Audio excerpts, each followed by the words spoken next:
नमस्कार, IND 24 के खास कार्यक्रम में आपका स्वागत है। मैं हूं आपके साथ वैष्णवी।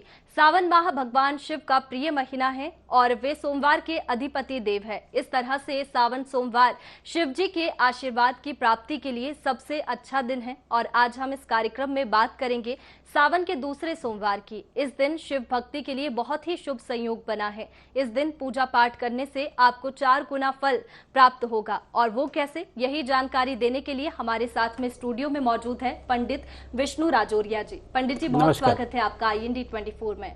पंडित जी, सबसे पहले हमारे दर्शकों को ये बताइए कि सावन के दूसरे सोमवार पर कौन से शुभ संयोग इस बार बन रहे हैं। देखिए, इस सोमवार पर सोमवती अमावस्या का पर्व है और कर्क की संक्रांति भी इसी दिन पड़ रही है।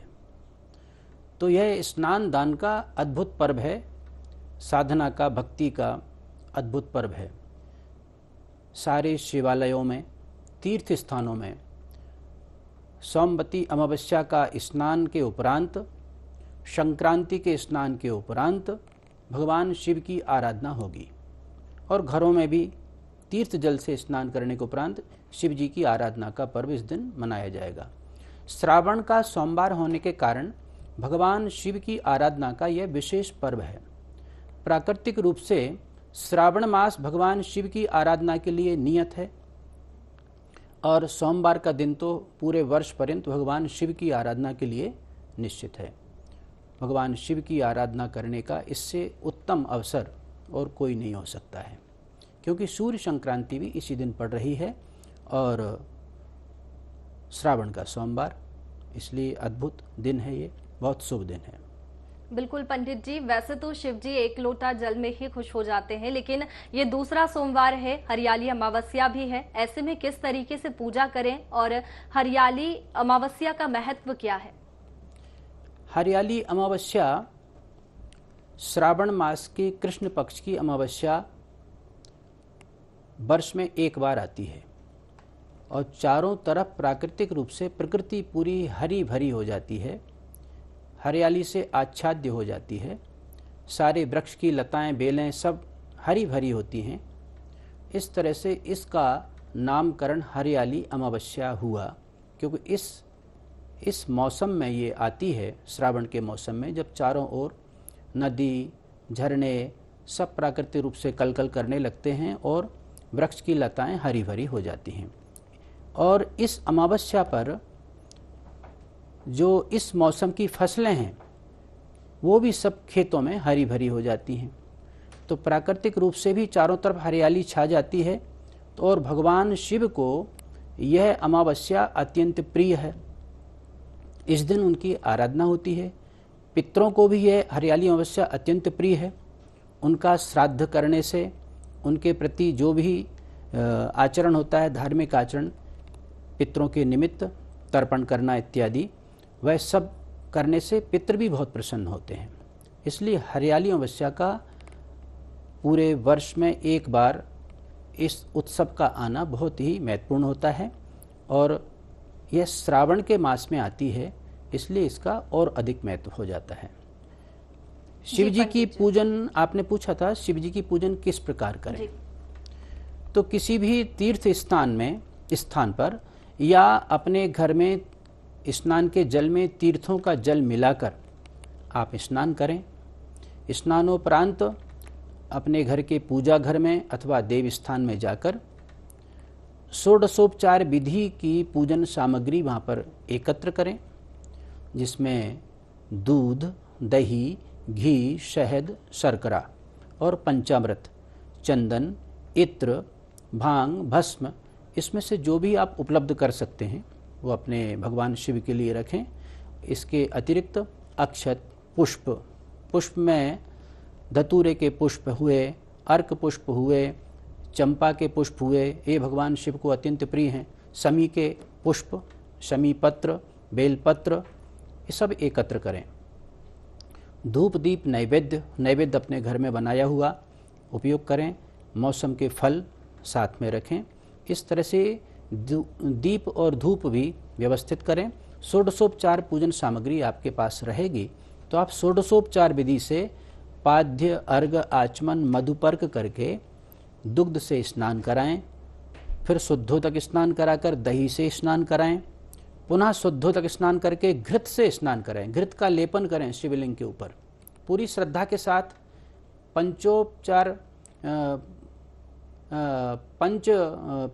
जो मंत्र है ओम नमः शिवाय, ओम नमः शिवाय का हृदय में स्मरण करते रहें अथवा महामृत्युंजय का स्मरण करते रहें और भगवान का स्मरण करते हुए शिव के प्रति अपना आदर व्यक्त करते हुए स्नान कराएं।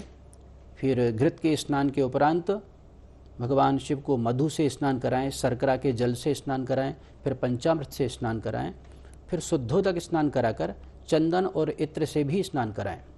भांग और भस्म को जल में घोलकर उससे स्नान कराएं। तत्पश्चात खूब अच्छे से उनको साफ स्वच्छ करके एकदम कपड़े से, वस्त्र से, नवीन वस्त्र से पोंछकर उनको वस्त्र चढ़ाएं, यज्ञोपवीत चढ़ाएं, चंदन लगाएं, चंदन त्रिपुंड जरूर लगाएं। स्वयं भी पहले ही अपने मस्तक पर त्रिपुंड भी धारण करें। भस्म का त्रिपुंड सबसे उत्तम होता है, तो शिव जी को भस्म का त्रिपुंड अथवा चंदन का त्रिपुंड लगाएं, अक्षत लगाएं, फिर पुष्प चढ़ाएं, पुष्पमाला पहनाएं और अबीर गुलाल से उनको सुसज्जित करें, इत्र चढ़ाएं, धूप दीप अर्पित करके भगवान को भोग अर्पित करें। तांबूल ऋतुफल चढ़ाकर, द्रव्य दक्षिणा चढ़ाकर आरती करें, पुष्पांजलि करें और भगवान की परिक्रमा करें। परिक्रमा उनकी अर्ध होती है, आधी परिक्रमा करें। पूर्ण परिक्रमा शिवलिंग की नहीं होती है, जलेरी जहाँ तक है वहाँ से फिर वापस मुड़ जाना चाहिए और अर्ध परिक्रमा करें। इस तरह से पूजन के उपरांत फिर भक्ति भाव से संकीर्तन करें, भजन गाएं, कीर्तन करें। शिव जी के अनेक स्तोत्र हैं, उनका पाठ करें, तो इससे शिव जी बहुत प्रसन्न होते हैं और मनोवांछित फल देते हैं। और आप जो भी श्रद्धालु ऐसा करते हैं उनसे आप उनका अनुभव पूछ सकते हैं कि उनको किस प्रकार का अनुभव हुआ। कार्य सिद्धि अपने स्थान पर है, लेकिन जो मन में शांति और उत्साह और ऊर्जा उत्पन्न होती है उसकी कोई सीमा नहीं होती है। तो इस तरह से आराधना करने से भगवान शिव अत्यंत प्रसन्न होते हैं। तो अमावस्या के दिन, हरियाली अमावस्या के दिन, इस सोमवार को इस प्रकार से आप भगवान शिव की अर्चना करेंगे तो आपको अत्यंत लाभ होगा। जी पंडित जी, ये आपने बताया कि सोमवार के दूसरे दिन किस तरीके से शिव जी की आराधना करें। इसके साथ ही हरियाली अमावस्या का जिक्र हमने किया था, तो हरियाली अमावस्या पितरों को खुश करने के लिए होती है। इस दिन कौन से वृक्ष की पूजा होती है और किस तरीके से की जाती है? देखिए, हरियाली अमावस्या को अनेक वृक्षों की पूजा कर सकते हैं। वृक्षारोपण का करने का भी इस दिन बहुत महत्व होता है।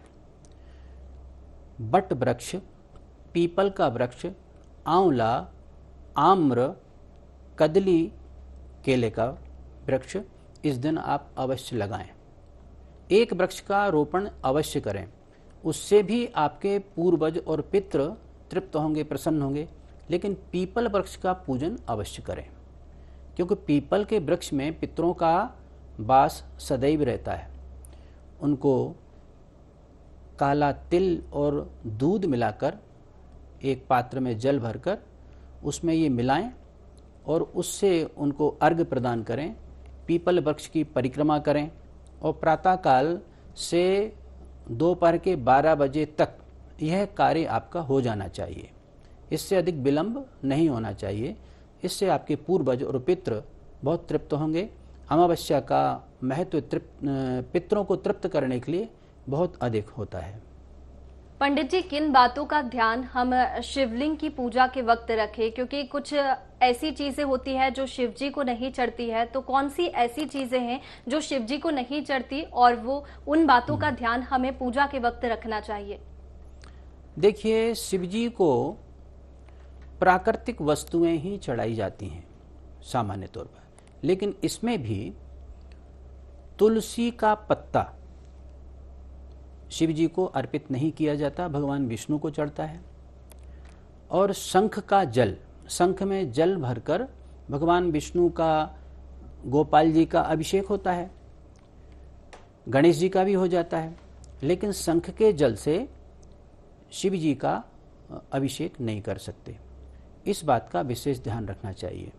तुलसी का पत्ता और शंख का जल वैसे कहा गया है शास्त्रों में, विष्णोर्ना अक्षतस्य, भगवान विष्णु को अक्षत नहीं चढ़ते। गणेशस्य न तुलस्या, गणेश जी को तुलसी नहीं चढ़ती है। दूर्वाना यजे दुर्गा, शिवेना शंख बारिणा, दुर्गा जी को दूर्वा नहीं चढ़ती है और शिव जी को शंख का जल अर्पित नहीं किया जाता है। हाँ, एक दिन वर्ष में ऐसा आता है जिसको बैकुंठ चतुर्दशी बोलते हैं, जो दीपावली के बाद कार्तिक शुक्ल पक्ष की चतुर्दशी होती है, उसको बैकुंठ चतुर्दशी कहा जाता है। उस दिन भगवान विष्णु को बेलपत्र चढ़ाए जाते हैं और शिव जी को तुलसी पत्र भी अर्पित किया जाता है। वैसे सामान्य रूप से शिव जी की पूजा में तुलसी की मंजरी, तुलसी का जो पुष्प होता है, तुलसी पौधे में एक पुष्प लगता है जिसमें बीज भी उत्पन्न होते हैं, उस मंजरी को शिव जी को चढ़ाया जाता है, वो अत्यंत प्रिय होती है। जैसे शमी के पुष्प, शमी पत्र और तुलसी की मंजरी, बेल पत्र, धतूर पुष्प, धतूर फल, अर्क पुष्प, ये शिव जी को सबसे अधिक प्रिय होते हैं। जी पंडित जी, वैसे तो हम अक्सर पूजा करते हैं भगवान की, लेकिन सावन सोमवार में पूजा का विशेष महत्व होता है। सावन सोमवार में पूजा से क्या लाभ भक्तों को होते हैं? देखिए, कोई भी पूजन आराधना आप करते हैं तो उसके सर्वप्रथम आचमन मार्जन के उपरांत, पवित्री धारण के उपरांत हमको अपने मस्तक पर तिलक धारण करना पड़ता है और संकल्प लेना पड़ता है। तो जो भी आपके कार्य अवरुद्ध हो गए हैं या जो मन में इच्छा है, जो मनोकामना है, संकल्प के दौरान हम उस मनोकामना का स्मरण अपने हाथ में जल लेकर करते हैं और उस कामना की पूर्ति के लिए वह अभीष्ट दिन हम पूजन करते हैं, अनुष्ठान करते हैं। तो जो भी मन में कामना होती है, जैसे कुंवारी कन्या जो विवाह योग्य हो गई हैं, उनको विवाह के लिए पूजन अर्चन करना होती है, तो वो उस कामना से संकल्प लेती हैं। जो विवाहित हैं, जिनको संतान की कामना है, वो संतान की कामना से करती हैं। और जिनके पास सब कुछ है और उनको और अधिक जीवन में प्रतिफल चाहिए, धन चाहिए, अन्य व्यवस्थाओं की आवश्यकता है, तो वो उस प्रकार से आयु, यश, कीर्ति, सुख, आरोग्य, ऐश्वर्य, हर प्रकार की व्यवस्था धार्मिक अनुष्ठानों में है। धार्मिक अनुष्ठान करने से मनुष्य की समस्त मनोकामनाएं पूर्ण होती हैं। बस वो कामनाएं सब वैध होनी चाहिए, कोई भी ऐसी कामना नहीं होनी चाहिए जिससे किसी का नुकसान होता हो, किसी के प्रति कोई दुराभाव हो, ऐसा कोई नहीं। हालांकि शत्रु के कष्ट के निवारण के लिए भी अनुष्ठान किए जाते हैं। तो इस तरह से किसी भी मनोकामना की सिद्धि के लिए हम शिव जी की आराधना करते हैं। आरोग्य के लिए शिव जी की आराधना विशेष रूप से की जाती है। मृत्यु तुल्य कष्ट भी हो गया हो, कोई बहुत अधिक रुग्ण हो गया हो, बीमार हो गया हो, ऐसे व्यक्तियों के रोग को दूर करने के लिए भी भगवान शिव की आराधना की जाती है। और शास्त्रों में वर्णित है, महामृत्युंजय का विशेष अनुष्ठान उसके लिए हमारे शास्त्रों में वर्णित है और उसको किया जाता है। जी पंडित जी, यहाँ पर आपने विवाह का जिक्र किया और कुंवारी कन्याओं का किया, तो शिव पूजा सभी भक्त करते हैं, लेकिन क्या मनोकामनाओं के हिसाब से शिव पूजा अलग अलग तरीकों से होती है? देखिए, शिव जी की पूजा अलग अलग तरीके से होती है, ऐसा तो कोई विचार नहीं है। शास्त्रों में उनकी जो विधि है, षोडशोपचार विधि, पंचोपचार विधि, तो उसमें सर्वोत्तम जो प्रचलित है वो षोडशोपचार विधि है। तो भगवान शिव की पूजा अर्चना, शिव पूजन हमेशा षोडशोपचार विधि से ही करना चाहिए। और इससे बड़ी विधि भी होती है जिसको राजोपचार विधि होती है, जिसमें 65 प्रकार के यत्न होते हैं। तो सामान्य रूप से 65 उपचार की पूजा, राजोपचार पूजा सामान्य व्यक्ति नहीं कर सकते हैं, क्योंकि उसमें बहुत धन की आवश्यकता होती है, स्वर्ण भी चाहिए, रत्न भी चाहिए, बहुत सारी वस्तुएं ऐसी होती हैं जो सामान्य साधक उपलब्ध नहीं कर सकता है। इसलिए षोडशोपचार विधि सामान्य रूप से हर श्रद्धालु उपलब्ध कर सकता है, उस विधि से ही करना चाहिए। रही बात अभीष्ट मंत्रों की, तो जिस कामना से शिव जी की आराधना की जा रही है, हर प्रकार के मंत्रों का वर्णन हमारे शास्त्रों में, वेदों में दिया हुआ है। तो जिस कामना का मंत्र हम उपयोग में लाएंगे उस कामना के मंत्र का, उससे वो कामना की प्रतिपूर्ति होगी। जैसे अभी मैंने कहा था कि आरोग्य प्राप्ति के लिए, सुख समृद्धि प्राप्त करने के लिए महामृत्युंजय का मंत्र अनुष्ठान किया जाता है। कोई गंभीर कष्ट आपको किसी राजकीय क्षेत्र में या कहीं आपको ऐसा लगता है असुरक्षा की भावना हो रही है, आप स्वस्थ हैं, शरीर आपका स्वस्थ है, लेकिन जो वातावरण आपके आसपास का है, कुछ लोगों से आपको भय व्याप्त हो गया है या अन्य किसी अज्ञात भय से आप त्रसित हैं, तो ऐसे मौके पर आप शिव जी का अमोघ कवच, शिव अमोघ कवच का अनुष्ठान करेंगे, उससे उसकी आपका निवारण हो जाएगा। ऐसे अनेक प्रकार के स्तोत्र हैं। मन में बहुत शांति नहीं है, अशांति हो रही है, तो शिव पंचाक्षर मंत्र का अनुष्ठान करेंगे, मन में शांति स्थापित हो जाएगी। इस तरह से अनेक प्रकार के अनुष्ठान देवी देवताओं के हमारे शास्त्रों में हैं और हर प्रकार के कष्टों का निवारण करने की क्षमता मंत्रों में है। ये हमारा बहुत व्यापक अनुभव है। जी पंडित जी, सावन सोमवार के दिन कई लोग व्रत रखते हैं, कुछ लोग अपने हिसाब से निर्जला व्रत रखते हैं, सब अपने अपने तरीके से व्रत रखते हैं, लेकिन व्रत में कौन सी ऐसी बातें हैं जिनका ध्यान रखना चाहिए? देखिए, कोई भी व्रत आप कर रहे हैं तो आपकी शारीरिक क्षमता को ध्यान में रखकर करें और मन में संकल्प दृढ़ होना चाहिए। दृढ़ संकल्प से व्रत करते हैं तो कभी कोई कष्ट नहीं होगा, कोई परेशानी नहीं होगी। दृढ़ इच्छा शक्ति ही इसका मूल आधार होती है। संकल्प लेकर व्रत करें और जिस कामना से आपने व्रत किया है वो पूर्ण होती है। अब सावधानी आपको क्या रखनी चाहिए? विशेष रूप से अपनी शारीरिक स्थिति के अनुसार आप व्रतोपवास करें, उतने समय का करें। हाँ, व्रत पूजन के दौरान हमेशा सत्य भाषण करें, सात्विक विचार रखें, अपनी वाणी पर नियंत्रण रखें। वाणी से कोई ऐसे शब्दों का उच्चारण नहीं हो जिससे किसी को कष्ट पहुंचता हो, अन्यथा आपका व्रत बेकार चला जाएगा। साथ ही आहार में, विहार में, विचार में, व्यवहार में हर प्रकार से सात्विकता होनी चाहिए, तभी आपका व्रत पूरी तरह से सफल होगा। इसलिए हमेशा आचार विचार, आहार विहार सब प्रकार से आपको सात्विक होना चाहिए, अन्यथा वो व्रत करने का कोई औचित्य नहीं है। जी पंडित जी, हरियाली अमावस्या भी इस दिन अपनी जगह एक विशेष महत्व रखती है, तो इस दिन आपने पितरों का शांति के लिए पूजन के बारे में बताया कि वृक्ष पूजन के लिए वृक्ष पूजन कैसे करें। इसके साथ ही ये भी बताइए कि पितरों की शांति के लिए, पितरों को खुश करने के लिए कौन से उपाय है? देखिए, किसी भी वंश का सुखी रहना, आगे बढ़ना, उस वंश की तरक्की होना, उन्नति होना या वंश की वृद्धि होना पितरों के आशीर्वाद से ही संभव होती है। हम देख रहे हैं कि जिन परिवारों में पितरों का आशीर्वाद नहीं है, वहाँ पर कई परिवार निपुत्र हो गए, उनके यहाँ पुत्र का जन्म ही नहीं हुआ, पुत्री का भी जन्म नहीं हुआ, निसंतान हो गए, या अन्य प्रकार के कष्टों को वो लगातार अपने जीवन में भोग रहे हैं। साधन संपन्न होने के बाद भी सुखों का अभाव रहता है, तो ये पितरों के दोष के कारण रहता है, पितरों की आशीर्वाद ना होने के कारण रहता है। इसलिए प्रत्येक सद्गृहस्थ को अमावस्या के दिन अपने पूर्वजों के निमित्त जो भी बन सके करना चाहिए।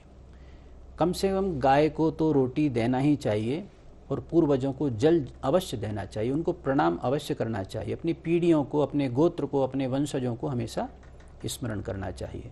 तो पूर्वजों की कृपा के बगैर वंश की वृद्धि, वंश की समृद्धि दोनों रुक जाती है। अतः हमेशा अपने पूर्वजों के प्रति श्रद्धा का भाव रखना चाहिए। जी पंडित जी, इसके साथ ही ये भी बताइए कि हरियाली अमावस्या पे पीपल और तुलसी का विशेष महत्व होता है, तुलसी पूजन और पीपल का पूजन होता है, क्या महत्व इसका? देखिए, पीपल के वृक्ष का मैंने आपको पहले भी उल्लेख किया था कि पूर्वजों की प्रसन्नता के लिए पीपल वृक्ष का रोपण करना, पीपल वृक्ष का पूजन अर्चन करना, उनको तिल और दुग्ध मिश्रित जल अर्पित करके उनकी परिक्रमा करके भगवान सूर्य को अर्घ दिया जाता है। सूर्य इस जगत के पिता हैं, वो भी पिता के स्वरूप में हैं। तो पीपल वृक्ष की अर्चना के उपरांत भगवान सूर्य को पूर्वाभिमुख होकर जल प्रदान किया जाता है। ऐसी विधि करने से पितृ बहुत प्रसन्न होते हैं। अब तुलसी का पौधा प्रत्येक सनातन धर्मावलंबी के आंगन में उसकी परिवार की, घर की शोभा होता है। वह विष्णु भगवान की प्रिया है, विष्णु प्रिया है। तो तुलसी के पौधे की अर्चना करने से भगवान विष्णु की, लक्ष्मी जी की कृपा प्राप्त होती है। भगवान लक्ष्मी नारायण की कृपा यदि चाहिए तो तुलसी की पूजन अर्चन अवश्य करना चाहिए। और ऐसा नहीं है कि हरियाली अमावस्या के दिन ही ये कार्य किया जाएगा। हरियाली अमावस्या को तो करना ही है। वैसे तुलसी तो नित्य प्रति पूजनीय और वंदनीय है। तो तुलसी का अर्चन, उसकी रक्षा और उनका पोषण, ये आपको हमेशा ध्यानपूर्वक करना चाहिए। बहुत से लोग तुलसी में दिया लगा देते हैं, लेकिन इतने निकट लगा देते हैं कि तुलसी के पौधे को क्षति पहुंच जाती है। तो उनको इस बात का ध्यान रखना चाहिए, क्योंकि तुलसी का पौधा बहुत विशाल वृक्ष तो होता नहीं है, पौधा होता है। तो हमेशा धूप बत्ती, अगरबत्ती, वैसे अगरबत्ती तो निषेध है, बांस की बनी होती, तो अगरबत्ती पूजा में हमारे यहाँ प्रयुक्त नहीं होती है। और दिया ही सर्वमान्य है। तो दिया ऐसा सुरक्षित स्थान पर लगाएं जिससे प्रकाशित होता रहे, लेकिन तुलसी को कोई क्षति ना पहुँचे। इस बात का भी ध्यान रखना चाहिए। तो तुलसी पूजन और पीपल पूजन हमारे सनातन धर्मावलंबियों के जीवन का आवश्यक अंग है। जी पंडित जी, वैसे तो भगवान की भक्ति के लिए हर समय शुभ होता है, शुभ मुहूर्त, लेकिन शिव पूजा के लिए सोमवार के दूसरे दिन क्या होगा? देखिए, सोमवार के दूसरे दिन श्रावण मास में मंगला गौरी का व्रत किया जाता है। मंगला गौरी का व्रत भी अपने आप में एक बहुत प्रसिद्ध व्रत है। विशेष रूप से मरुस्थल यानी राजस्थान प्रदेश में मंगला गौरी का व्रत बड़े बड़े उल्लास के साथ और बड़े विधि विधान से वहाँ पर किया जाता है। और मंगला गौरी के व्रत में गौरी की स्वर्ण प्रतिमा बनाई जाती है और उनकी षोडशोपचार विधि से पूजन होती है। उसमें 16 प्रकार के वृक्षों के पत्ते आते हैं, उन पत्तों से उनका अभिषेक होता है और पूरी विधि से पूजन अर्चन, हवन पूजन सब कुछ होता है जो हमारे शास्त्रों में वर्णित है, जो नियम हैं। और मंगला गौरी का व्रत सौभाग्यवती स्त्रियां ही करती हैं। साथ में जिनके विवाह की प्रतीक्षा है वह गौरी कन्या भी उस व्रत को करती हैं, जिनको सौभाग्य की प्राप्ति होती है और सौभाग्य की रक्षा होती है, सौभाग्य अटल होता है और संतति का सुख भी प्राप्त होता है। मंगला गौरी का व्रत भी अपने आप में एक अद्भुत व्रत है, जो केवल श्रावण मास के सोमवार के बाद वाले मंगलवार को ही किया जाता है। वर्ष में केवल 1 महीने इस व्रत का महत्व रहता है। जी पंडित जी, क्या सोमवार, सावन सोमवार जब आता है, सावन सोमवार में हर सोमवार का क्या विशेष महत्व होता है? प्रत्येक सोमवार का विशेष महत्व होता है। श्रावण का सोमवार और अति महत्वपूर्ण हो जाता है। सोमवार का दिन भगवान शिव की आराधना का पर्व शास्त्रों में वर्णित है, इसलिए और श्रावण का महीना पूरा भगवान शिव की भक्ति का है। इसमें पूरे पहले दिन से पार्थिव अर्चन प्रारंभ हो जाता है, जो कि रक्षाबंधन पूर्णिमा के दिन तक निरंतर जारी रहता है। तो जो सोमवार इसमें पड़ेगा वो और महत्वपूर्ण हो जाता है। प्रदोष बहुत महत्वपूर्ण हो जाता है और महाशिवरात्रि की तरह हर महीने एक शिवरात्रि भी आती है कृष्ण पक्ष में, उस शिवरात्रि का भी महत्व चतुर्दशी को प्रायः होती है वो, और प्रदोष त्रयोदशी को होता है। और सोमवार महीने में प्रायः 4 पड़ते हैं, अधिकतम 5 भी कभी कभी होते हैं, लेकिन इस बार 4 सोमवार हैं और अधिक मास के 4 सोमवार मिलाकर 8 सोमवार श्रावण के सोमवार इस बार रहेंगे। पंडित जी, राशियों का भी काफी लाभ होता है, तो क्या शिव पूजा भी राशि अनुसार की जाती है? ऐसा नहीं है, प्रत्येक राशि वाले साधक को शिव पूजा उतनी ही महत्वपूर्ण है, उसमें कोई अंतर नहीं है। इस प्रकार से उसमें राशिगत भेद के अनुसार शिव की अर्चना करना, इसका कोई औचित्य नहीं है। शिव की अर्चना प्रत्येक राशि वाले जातक करते हैं, क्योंकि राशियाँ 12 होती हैं 27 नक्षत्रों के आधार पर राशियां निर्धारित होती हैं और 27 नक्षत्रों में पूरा हमारा भचक्र बटा हुआ है। और जब किसी भी जातक का जन्म होता है तो किसी न किसी नक्षत्र के किसी न किसी चरण में होना तय है और उसकी राशि निर्धारित उसी से होती है। तो प्रत्येक राशि वालों को शिव जी की आराधना करने का पूरा महत्व है। जी पंडित जी, और सावन महीने में शिव भक्त काफ़ी शिव भक्ति में लीन होते हैं। ऐसे में वो सोचते हैं कि शिव जी को कैसे खुश किया जाए, तो उन्हें खुश करने के लिए कौन सी सामग्रियों का इस्तेमाल पूजा में किया जाए, विशेष सामग्री? शिव जी तो केवल जल से प्रसन्न हो जाते हैं। विशेष सामग्री है आपकी भावना। शुद्ध भावना के साथ भगवान शिव की आराधना करें और पंचाक्षर मंत्र को अपने हृदय में रखें। भांग भस्म से भगवान अत्यंत प्रसन्न होते हैं। जी चलिए पंडित जी, बहुत शुक्रिया आपका। तमाम जानकारी आपने हमारे दर्शकों के साथ में साझा की। तो सावन सोमवार से जुड़े सभी सवालों के जवाब पंडित जी ने आपको दिए, साथ ही शुभ संयोग के बारे में भी बताया। उम्मीद है ये जानकारी आपके काम आएगी। IND 24 के सभी दर्शकों पर भगवान शंकर अपनी कृपा दृष्टि बनाए रखे। आप लोग सदैव स्वस्थ रहे और संपन्न रहे। मुझे दीजिए इजाजत, आप बने रहिए IND 24 पर। नमस्कार।